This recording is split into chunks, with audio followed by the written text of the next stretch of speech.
the Liberty Podcast with Clint Armitage. We are proclaiming liberty one show at a time, and the next one starts right now.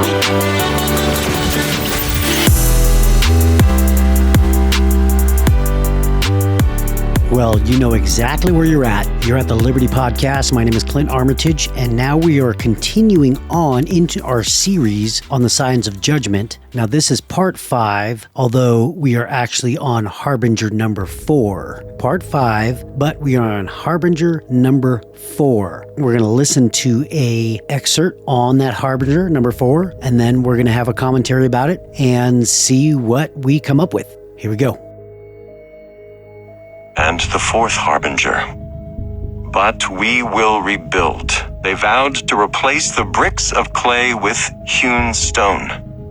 Hewn stone would allow them to build stronger buildings than before, bigger, higher, greater.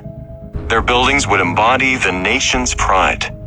When Isaiah recorded their words, he wrote that they were being spoken in pride and arrogance.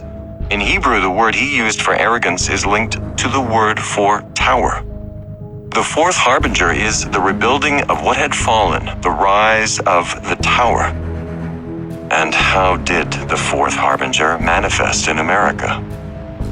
After 9/11, American leaders vowed to rebuild the fallen towers, and not just rebuild them, but rebuild them bigger, better, stronger, and higher than before. The rebuilding of Ground Zero would focus on a single object, a tower.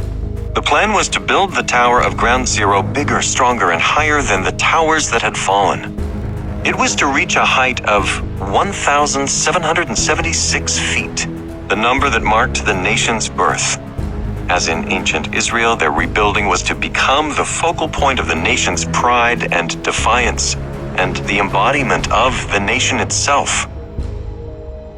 Okay, so the fourth harbinger is we will rebuild, and that's talking about the tower getting rebuilt. And now Jonathan Cahn mentions the fact that he gets the tower portion from the Septuagint, which is the Greek translation of the Hebrew Bible. And the Septuagint adds in the tower. We will rebuild a tower. And that's said in defiance, just like it says in Isaiah 9, verse 9 and 10. I'll read that again. All the people will know it, Ephraim and the inhabitants of Samaria, who say with pride and arrogance of heart, the bricks have fallen down, but we will rebuild with dressed stone. And again, that part in the Septuagint, the Greek translation says, we will rebuild a tower. And so that's where Cahn says, that's where he makes the connection between the prophecy here in Isaiah with Israel and America wanting to rebuild the Freedom Tower, or what they call the One World Trade Center. Now, that's in New York City, replacing the old tower that was destroyed. Okay, so tower. And so I'm going to talk about a critic who had mentioned, again, someone who opposes the author here, and talks about how it's the tower, the word tower is not in the Hebrew text, and it's only in the Septuagint, the Greek text. Well, I looked up the Hebrew, and what's interesting, and Jonathan Cahn mentions this later on, I think he mentions it in his second book here, The Harbinger 2, but the word for tower in Hebrew is migdal. And migdal, the origin of that word is gadal.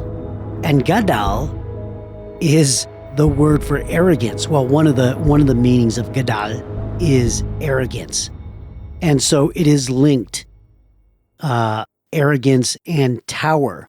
So even though it's not mentioned in the Hebrew text, the word tower, because it's gadal or migdal is not there, I guess.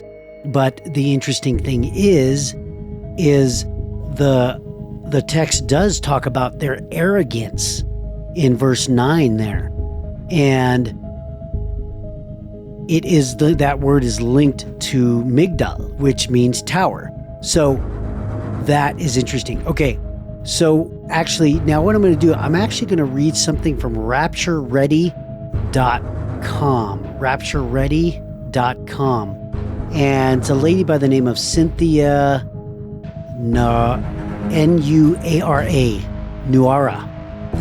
Cynthia Nuara. I'm going to read what she says here. And she talks about someone else who disputed the facts in Kahn's book. Okay, here we go. So this is mid article here. And it's at raptureready.com. And it's dated 5/25/2012. Fourth Harbinger, Cynthia Nuara. Okay, mid down about the third paragraph, it says this. David James later wrote a book disputing the facts in Rabbi Kahn's book. One of Mr. James' points was that Rabbi Kahn neglected to mention the stone's later removal. Talking about, okay, so what that's talking about is the stone that they're rebuilding with dressed stone or hewn stone, which is a big cut piece of stone that was taken from the mountains in Israel when they started to rebuild their in defiance, and they were going to rebuild. They went out and got a bigger, stronger piece of stone, which is a one-piece cut, huge piece of stone that they got from the mountains. Well, when they were going to build the Freedom Tower, they started out the same way too, and they cut a big piece of stone as well. They call it the Gazette stone. Well, anyways, I wanted to mention this because it actually kind of goes in with the towers here. Okay, so it says, one of Mr. James' points was that Rabbi Kahn neglected to mention the stone's later removal, since it was deemed no longer fit in with the plans to rebuild the towers. Mr. James therefore dismissed Rabbi Kahn's parallel concerning the fourth Harbinger, which is this.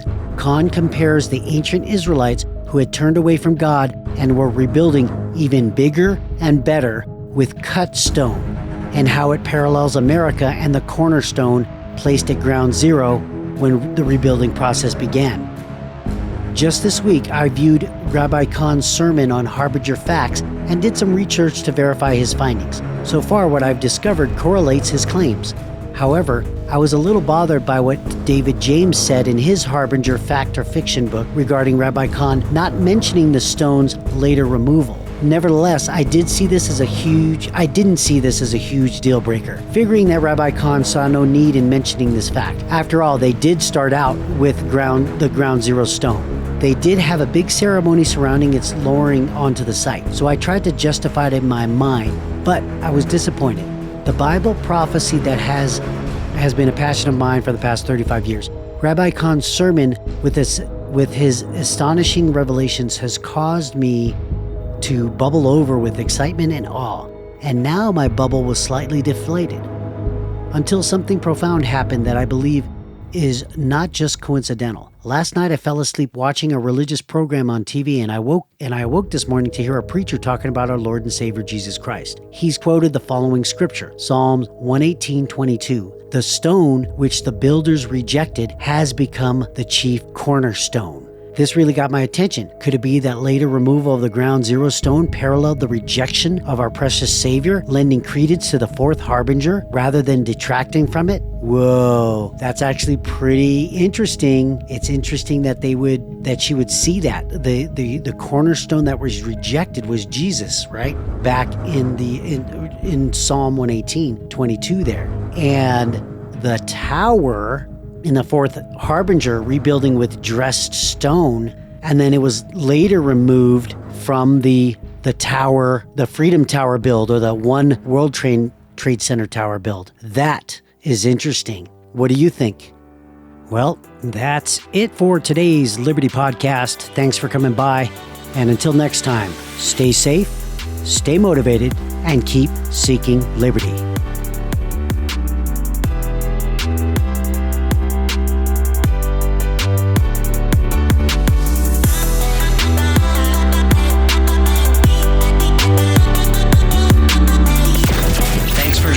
For another episode of the Liberty Podcast with Clint Armitage. If you want to get in touch, email us at info@clintarmitage.com.